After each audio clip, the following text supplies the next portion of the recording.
Hey y'all, it's Shani, Certified Feline Training and Behavior Specialist with Wild at Heart, and how can we enable cats and dogs to get along? I see often when we have cats and dogs living together, the cats tend to get the shaft.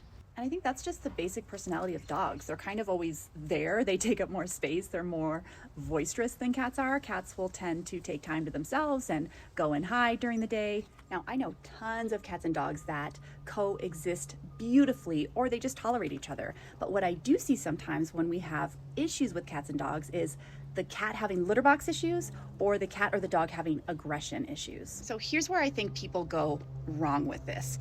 When you have cats and dogs coexisting, one of the things that you absolutely have to have is a lot of cat trees and shelving.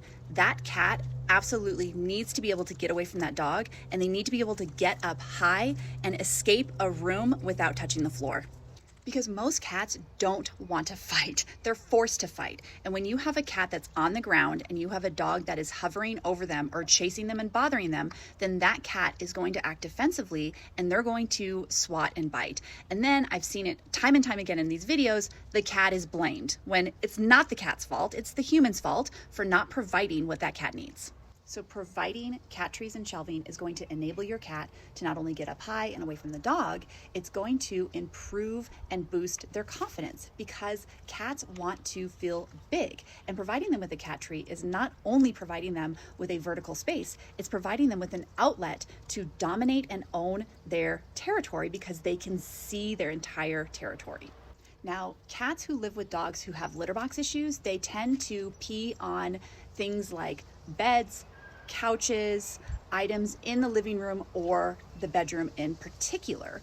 And in my opinion, that is because they are feeling territorially insecure. They don't feel like they have ownership over that specific territory because they haven't been provided with things to scent soak, things to own, be on, something that is just only theirs and not something that they have to share with the dog.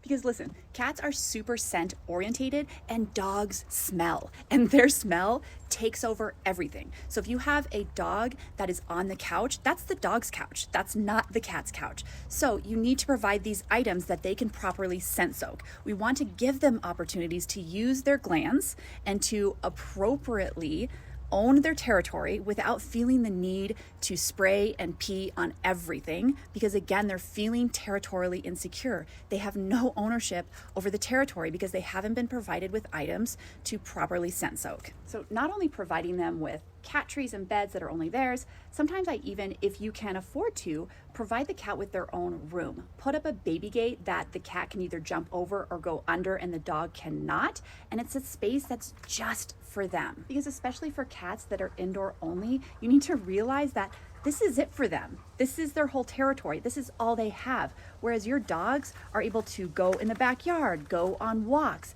Their territory is so much bigger than the cat's. So it's appropriate to provide even more space for your cat over the dog. And I'm not just saying that because I'm a cat person. I love dogs as well. A major issue is people treat cats like dogs, and they are not. And that's why we have people like me who have studied and researched cat behavior to help you all out, because cats are not dogs. We shouldn't be treating them the same way. We should not be providing the same things. They have very, very different needs. So y'all, it's so possible for cats and dogs to coexist beautifully, to love each other, and for you to provide those various needs that both of these species desperately need. You always want to do a slow and proper introduction with any new animals. I have a video on my YouTube, Wild at Heart Cats, going into more detail about how to introduce a dog and a cat. So check that out.